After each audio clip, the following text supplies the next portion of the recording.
On va dire quelques mots avant Shabbat. Nous avons programmé le cours à la Yeshiva, mais je ne pourrais pas y aller et je suis obligé de le faire maintenant. Une petite demi-heure, même on peut avoir jusqu'à 5, une petite demi-heure de cours avec l'aide d'Hachem. Vous savez, j'espère que vous m'écoutez bien. Je vais voir si tout est OK. Voilà. Alors vous savez que dans cette section, la section de Tetzavé, ordonnance. L'ordonnance, en fait, lorsque Dieu il parle avec Moshe, il dit toujours Vaidaber Hashem El Moshe Lemo. L'Éternel a parlé avec Moshe en disant. Et là, dans cette section, le nom de Moshe disparaît complètement. Alors, nous savons très bien que dans toutes les sections, depuis que né Moshe et qu'il a commencé sa fonction de serviteur de Dieu et de transmetteur des paroles de Dieu, même avant la Torah, avant le don de la Torah, nous savons très bien que chaque section, Moshe apparaît. Et plusieurs fois, le nom de Moshe apparaît. Excepté dans tout le livre de Devarim, c'est-à-dire Deutéronome, où là-bas, plusieurs fois, Moshe n'apparaît pas dans la section 1. Maintenant, dans le livre de Shemot, l'Exode, il y a un exil du nom de Moshe. Le nom de Moshe dans la paracha de Tetzavé est en exil. Il n'apparaît pas. Et au contraire, le nom de Aaron apparaît plusieurs fois dans la Torah. Et c'est un peu curieux, c'est un peu bizarre. Pourquoi ainsi? Quelle est la raison? D'abord simple, et peut-être on dira une raison que nous avons déjà citée plusieurs fois l'année dernière, mais ça n'est pas encore l'objet de la donnée. Alors, vous savez très bien, Dieu lui dit « Ve'ata tetzavé » et toi, tu ordonneras. Alors, prendre de l'huile, tu ordonneras. Pourquoi? Pourquoi c'est pas Moshe Rabbeinu qui doit le faire? Pourquoi l'Éternel ne parle pas directement à Aaron? Pourquoi il parle à Moshe? Si tu veux parler avec Aaron, puisque l'artiste dans cette section, c'est Aaron. C'est lui qui devra faire les sacrifices, c'est lui qui doit porter le pectoral, c'est lui qui doit allumer la menorah, le candélabre. Ve'ata tetzavé et béni Israël, et toi tu ordonneras les bénis Israël, v'ikro elecha shemen zaït zach, prendront pour toi de l'huile zaït, d'olive, zach, pure, katit, pour casser la maor, pour allumer. Ve'alot ner tamid. L'huile d'olive est faite pour allumer tamid, ça veut dire perpétuellement. C'est la raison pour laquelle c'est marqué Tetzavé. Tetzavé, c'est un ordre. Dans chaque partie de la Torah où c'est marqué un ordre, comme par exemple les femmes, elles allument tous les vendredis les bougies, c'est un ordre, c'est une obligation. C'est ce qu'il dit le Baal HaTurim, un des grands commentateurs qui a vécu il y a 900 ans. Il a dit comme ça, Tetzavé, c'est marqué ici, Ve'ata tetzavé, et tu ordonneras. Tetzavé, Begemataria, Nashim, Siva. Il a ordonné les femmes. La valeur numérique de Tetzavé, il lui dit, parle au béni Israël concernant de prendre l'huile d'olive, mais parle aux femmes et ordonne-leur qu'ils doivent allumer l'huile d'olive. Et quand? Le jour du Shabbat, c'est-à-dire pour le Shabbat. Vendredi, toute femme juive est obligée d'allumer les nérotes de Shabbat. Ça vient d'ici. Et comme c'est un ordre, il est inclus dans l'allumage du Shabbat. C'est-à-dire que cette ordonnance, elle est magnifique. Elle est en fait une ordonnance, donc une obligation, Et cette obligation entraîne une lumière dans l'appartement où est allumée la bougie du Shabbat. Maintenant, on voit aussi une autre raison, combien une personne devra faire attention à ne pas sortir de sa bouche une parole malsaine, une parole de médisance, une parole de malédiction, une injure, une vexation. Il devra faire très attention. D'où on le sait d'ici. Puisque c'est marqué, tu ordonneras. Mais où est ton nom, Moshe? Moshe n'existe pas dans cette section. Pourquoi? Parce que lorsque le peuple d'Israël a fait le veau d'or, nous savons très bien que l'Éternel s'est mis en colère. Et le courroux de l'Éternel était tellement fort qu'il avait décidé, dans sa pensée, d'anéantir ce peuple. Et mon cher Abbé nous s'est mis comme un avocat pour plaidoyer la cause et innocenter le peuple d'Israël. Et vous connaissez la section de Kitissa qui va venir juste après, celle-ci. Et là-bas, c'est marqué que Dieu lui dit, écoute, je vais faire de toi un peuple meilleur que celui-ci. Moshe Rabbeinu a refusé. C'est incroyable comment un tzaddik, il peut ordonner à Dieu de ne pas le faire. Le tzaddik, sa force, c'est la Torah, c'est le rapprochement avec Dieu, c'est son humilité. Et il dit à Dieu, ne le fais pas. Alors, il est préférable de m'effacer. Il lui dit, efface-moi, mais henina misifrecha. Efface-moi de ton livre, c'est-à-dire de toute la Torah. Asher Katavta, que tu as écrit au mont Sinaï, que tu m'as ordonné d'écrire par la suite, efface mon nom de ce livre. N'efface pas le peuple, efface mon nom. C'est très puissant, ça. C'est un signe une signification dans le dépassement de soi. C'est très rare qu'une personne qui doit recevoir une médaille dans un livre qui va être pérennisé, un livre, la Torah, 304 805 lettres, cette Torah où l'artiste doit apparaître, et mon cher Rabbeinu, il fait disparaître. Enlève-le-moi, je ne veux pas ça. Laisse mon peuple tranquille. Le combat de Moshe à l'égard de ce courroux de Dieu, efface mon nom. Mais Dieu a laissé le peuple d'Israël, n'a pas effacé totalement le nom de Dieu, de Moshe dans la Torah, mais dans une section, celle-ci, il lui a dit, ton nom ira en exil. Il n'apparaîtra pas. Alors, bien sûr, pourquoi a-t-il choisi cette section? Alors, on dit que le Gaon de Vilna, un des grands maîtres du XVIIIe siècle, il a dit que cette section, c'est la 20e depuis la Genèse. Si vous comptez depuis Bereshit, tout le livre de Bereshit, avec les sections de Shemot, de l'Exode, on arrive ici à la section de Tetzavé, elle est en fait la 20e section. Et comme si Moshe Rabbeinu, dans ses paroles, il y a un couteau à double tranchant. Un côté avantageux et un côté désavantageux. Lequel? C'est qu'il lui dit, écoutez, dans les lettres, dans les mots, c'est très subtil, c'est très beau. Mehenina misifrecha. Efface-moi, s'il te plaît, misifrecha.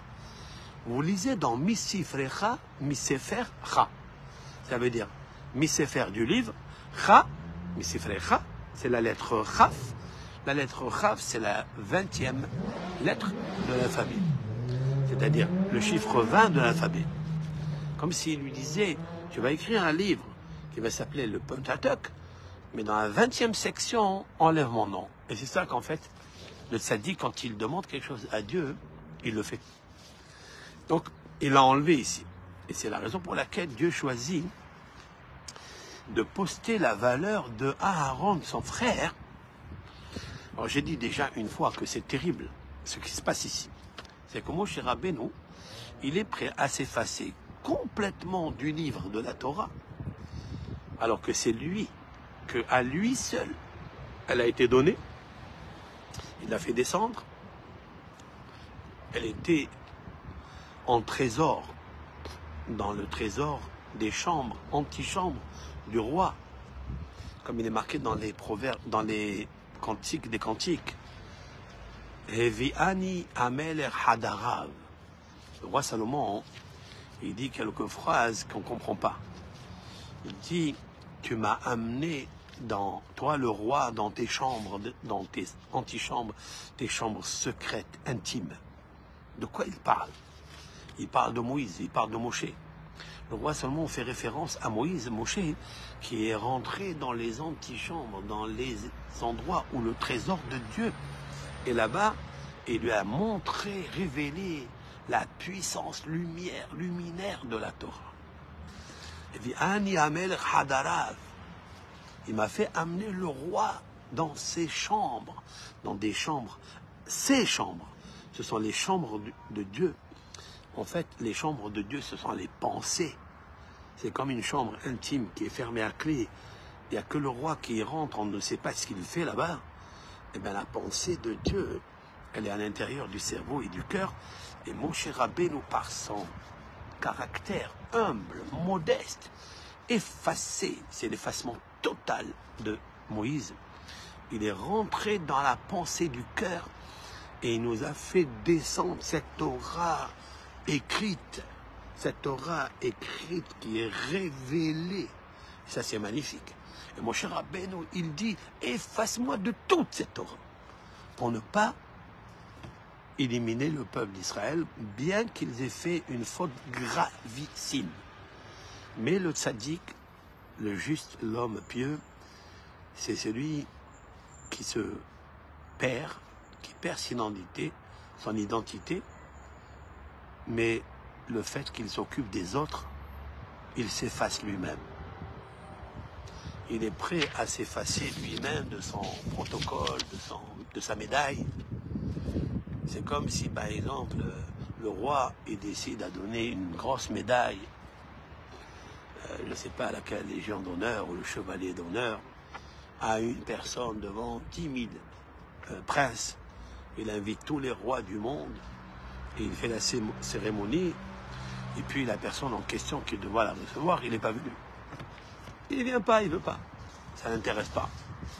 C'est pareil. Et mon cher Rabbeinu, il dit, je vais dévoiler cette Torah un jour dans le monde. Il dit, c'est pas grave, efface mon nom, je veux plus de médailles. Pourquoi? Et je dis, à quoi ça me sert la médaille à moi si les autres ils sont dans la détresse, dans la souffrance? C'est pas la peine. Le but de l'homme, c'est de dévoiler Dieu à travers les autres, pas à travers lui. Par lui. Mais comment par lui? Pas en se montrant, mais c'est en disparaîtrant. Le fait que s'il disparaît, alors tu rayonnes sur le monde. C'est ça Moïse. Maintenant, ce qu'il faut savoir, c'est que mon cher Rabbeinu, il ne fallait pas qu'il dise ce mot-là. Il a dit un mot, et nos sages disent que le tzaddik, quand il maudit, c'est-à-dire, il se fait une malédiction, puisqu'il s'est fait ici, en quelque sorte, une malédiction. Il dit, efface-moi de mon livre. Dieu, il dit, ah, tu as dit, efface-moi, il ne fallait pas le dire. Parce que les lèvres ont une alliance avec Dieu, et tout ce qu'elles disent, ça se réalise. Et surtout le tzaddik. Le tzaddik, sa malédiction n'est pas fortuite, elle se réalise. Et de là, on apprend que le fait qu'il a dit cette parole, son nom a été effacé. Le nom de la parole, il est tellement grandiose qu'un jour, je vais vous dire une halakha, je vais vous dire une loi très importante qui est écrite dans le Zohar, elle est ramenée dans le Talmud aussi. C'est qu'un jour, Rabbi Shimon bar Yochai, le jour de Shabbat, sa maman, la maman de Rabbi Shimon bar Yochai, parlait beaucoup. Elle parlait beaucoup. Alors ça dérangeait un petit peu la table. Alors, Rabbi Shimon bar Yochai, il lui a dit en 3 mots, Ima, maman, Shabbat, Hayom. Aujourd'hui, c'est Shabbat. Maman, aujourd'hui, c'est Shabbat. Et sa maman, elle s'est tue. Elle s'est arrêtée de parler.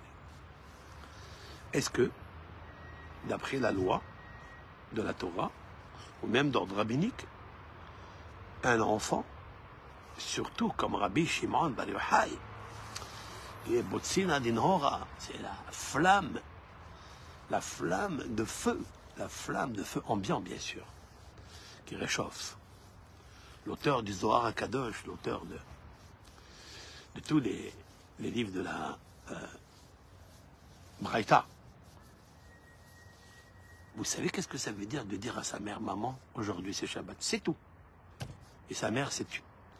Est-ce que, halachiquement, un enfant peut dire à sa mère, maman, en quelque sorte, arrête de parler? C'est ça? Ah ben, c'est marqué dans le Talmud qu'il parlait beaucoup. Il ne racontait pas des bêtises. C'était des paroles, pas de Shabbat. Elle parlait d'autre chose. Elle parlait de... Comme nous, on se met à parler de beaucoup de choses, bien sûr. Est-ce que la parole de Shabbat, elle est permise exagérément? Est-ce qu'on peut ou pas? En tous les cas, Rabbi Shimon bar Yochai lui a dit, maman, Shabbat, c'est aujourd'hui. Est-ce qu'il avait la permission de le faire? Alors que dans le 5e commandement, il est marqué, il faut honorer son père et sa mère. Et qu'est-ce que ça veut dire? Ne contredis pas leurs paroles. Est-ce que ça s'appelle une contradiction à la parole de sa mère? Bien, si Rabbi Shimon bar Yochai l'a fait, et le Talmud amène cette halakha, c'est que c'est permis. Donc qu'est-ce que ça veut dire? Alors il faut savoir que le 4e commandement, c'est le Shabbat. Maintenant, dans quelques minutes, Shabbat, il est en train de rentrer. Oui. Et vous savez très bien que Shabbat, ça s'appelle la parole. Shabbat, il est marqué dans Ésaïe que tu dois te reposer tes pieds, tu arrêtes ta bouche de parler, car tu dois prendre plaisir en Dieu, et Dieu te fera plaisir, te donnera l'abondance, comme l'a donné à le patriarche Yaakov Avinu. Ça, c'est un verset. Et parmi les phrases qu'il y a là-bas, c'est que Dieu, il nous demande de ne pas parler trop le jour du Shabbat. Que le 4e commandement, c'est Shabbat.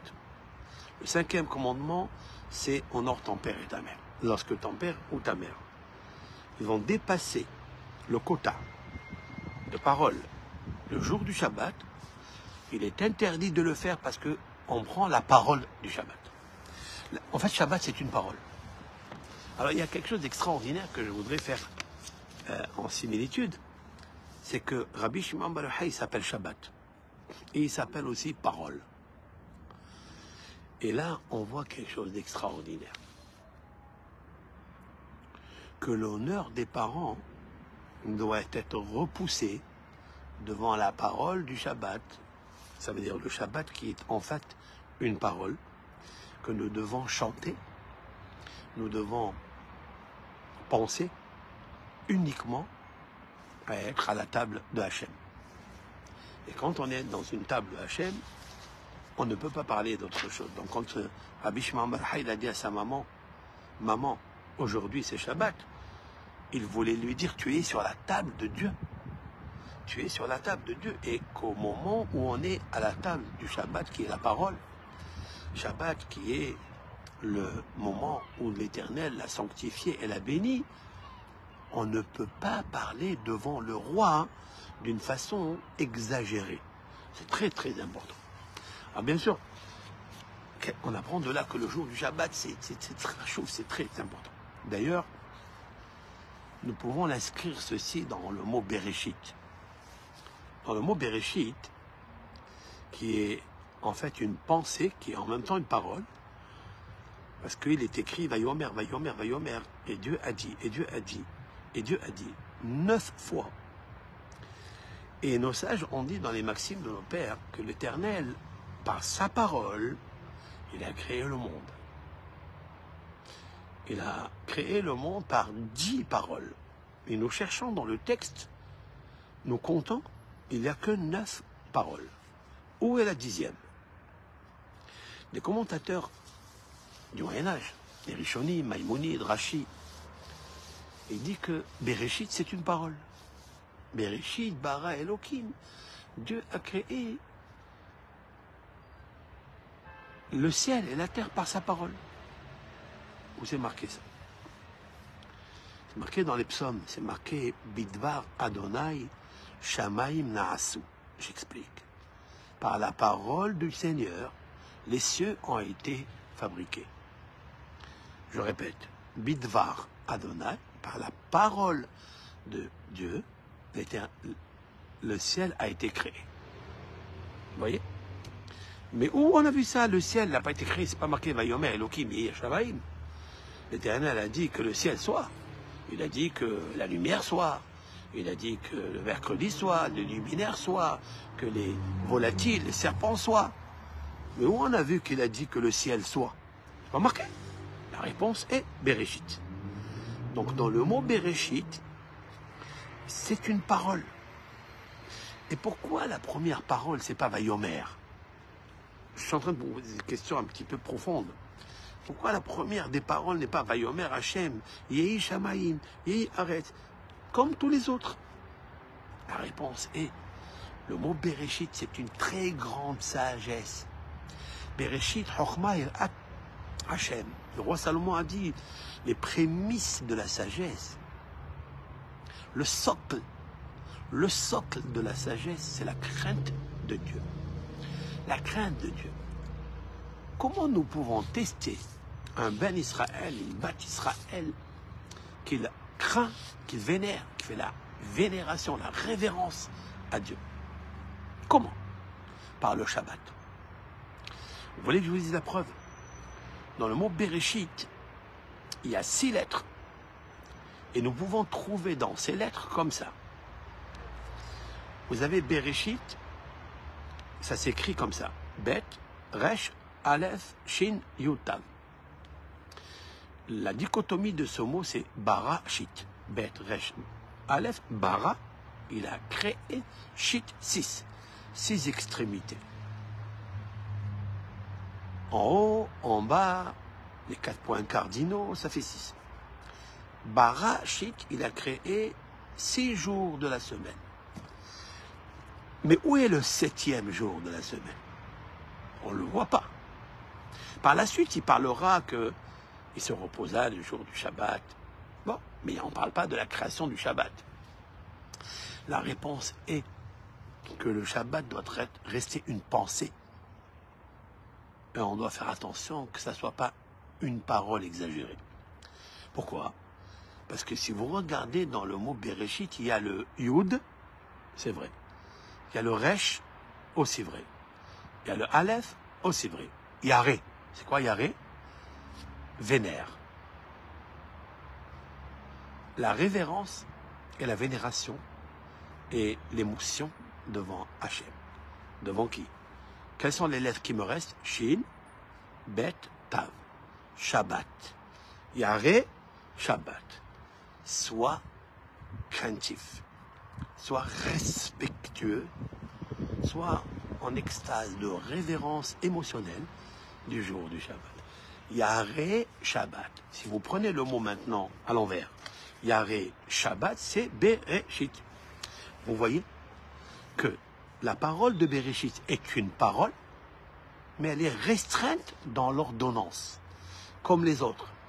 Les autres paroles, les 9 paroles, c'est marqué Vayomer, Vayomer, Vayomer. Il dit, il a dit, il a dit, il a dit, il a dit. Mais ici, c'est pas marqué il a dit. Parce que Shabbat, il n'y a rien à dire. Parce que Shabbat, il faut se taire. Il faut garder le silence. Il faut un détachement absolu et rester dans la solitude de la pensée du cœur en révérence avec le Shabbat. C'est très difficile. Dans ma synagogue, pendant le Sefer Torah, le Shabbat dernier, il y a un petit peu, quand il y a des petites fêtes de bar mitzvah ou de mariage, il y a toujours une joie intense et des fois excessive. Alors, quelqu'un a dit, il est interdit de parler pendant la lecture de la Torah. C'est vrai. Il est interdit de parler, et surtout dans la synagogue, pendant la lecture de la Torah. Pendant la lecture de la Torah, il est interdit de parler parce que tu prends la parole de la Torah. Et moi, j'ai dit non, c'est pas comme ça qu'il faut dire. Il faut dire qu'il est interdit de lire la Torah pendant que nous parlons. C'est plus profond. C'est pas qu'il est interdit de parler pour avoir le respect de la lecture de la Torah, quand la Torah elle parle. Non. Ce qu'il est interdit de lire la Torah pendant que les personnes parlent des paroles profanes. Parce que c'est là où tu respectes vraiment la Torah, c'est de ne pas la lire pendant tes paroles profanes, tes paroles inutiles et aussi dans la synagogue. Et en fait, le Shabbat m'excite. Et j'attends tous les jours que Shabbat arrive pour que le Shabbat soit respecté. Quelle est la preuve qu'on est dans le service divin, celui de Moshe Rabbeinu, bien sûr, celui de Aaron? C'est quand on fait attention à notre parole. Nous devons travailler énormément sur cela. Et Hachem Yitbarach, il commence à te donner un renouveau en toi.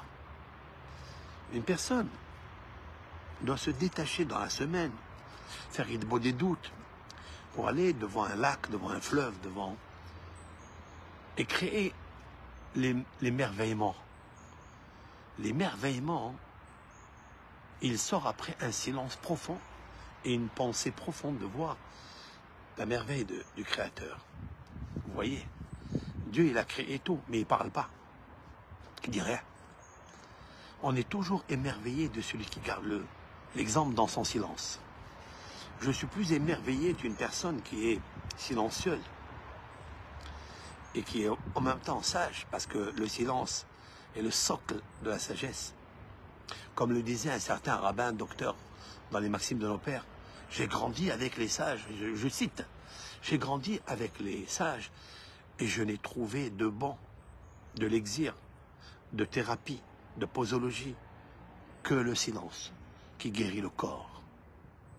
Lorsqu'on parle beaucoup, même si on est sage, même si on dit des merveilles, on dit des choses, des scoops, on dit des astuces, on donne des conseils, mais des fois le silence il est encore meilleur que tous ces conseils. Alors si on doit garder vraiment le Bereshit, on va créer les cieux et la terre. Nous pouvons créer le ciel à l'intérieur de nous. Nous pouvons créer la Kedusha, la sainteté, la Tahara, la pureté à l'intérieur de toi et renouveler le corps. Guérir le corps. Grâce à l'observation ou l'observation du jour du Shabbat, par la parole. Pour ça que le prophète reçoit, Ésaïe, il reçoit de Dieu. Le repos, c'est très bien, le repos du corps. Le pied ne doit pas voyager, ne doit pas prendre les voitures, etc. Tout ça, c'est bien. Mais Vedaber Davar, fais attention à la parole. Il a doublé ça. Vedaber Davar. Tu n'as pas le droit de parler Davar. Même si c'est Davar, c'est une parole qui n'est pas interdite. Mais pourquoi la dire à la table du Seigneur? Vous avez le Seigneur à côté de vous, présentiel. Le ciel en présence. Il est là. Vous devez parler des chansons. J'ai dit aussi quelque chose. La première des paroles, que ce soit le père de famille ou la maman de famille, doit faire, c'est de bénir ses enfants. C'est la coutume d'Israël, c'est que tous les vendredis, nous posons nos mains sur les enfants et nous bénissons. Birkat Kohanim ou d'autres. Et Simcha Elohim Kephraim Bemnaché, Kechimnaché, pour les garçons, pour les filles. Et Simech Elohim Kesara, Rivka, Rachel, Beléa. Nous bénissons les enfants, les grands, les petits. Pourquoi nous bénissons au début du Shabbat, à la rentrée du Shabbat, les enfants? J'ai entendu, ou j'ai vu dans un livre, le Maharil.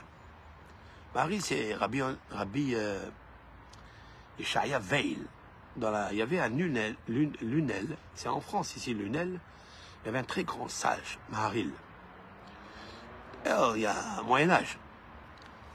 Il a dit du fait que le papa et la maman, habituellement, dans la semaine, ils grondent aux enfants. Des fois, ils se mettent en colère sur eux. Et des fois, ils disent des méchancetés pour les enfants quand ils sont turbulents, quand ils se comportent mal. Donc, le carasse, la colère, elle est mauvaise. Et des fois, il y a des malentendus. Et des fois, bien entendu, on est tendu après ça. Et la dispute s'est étendue. Qu'est-ce que doit faire le père et la mère au début du Shabbat? Le Shabbat, c'est la parole. Le Shabbat, c'est la pensée de Dieu. Le Shabbat, c'est la Kedusha, c'est la sainteté. Bénis tes enfants. Lorsque tu bénis tes enfants, tu attires l'amour. Tu fais une gestion d'amour dans ton cœur.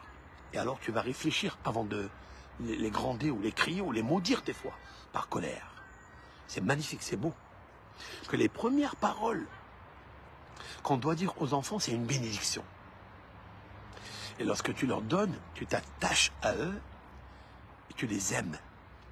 Et comme ça, ils sont bénis dans la semaine. Grâce à la bénédiction du Shabbat et grâce à la parole de bénédiction que l'on pose sur la tête Neshama des enfants. Shabbat Shalom à tout le monde. Que Hachem vous bénisse. Voilà, je vous bénis à la rentrée du Shabbat. Comme ça, toute la semaine, vous êtes bénis.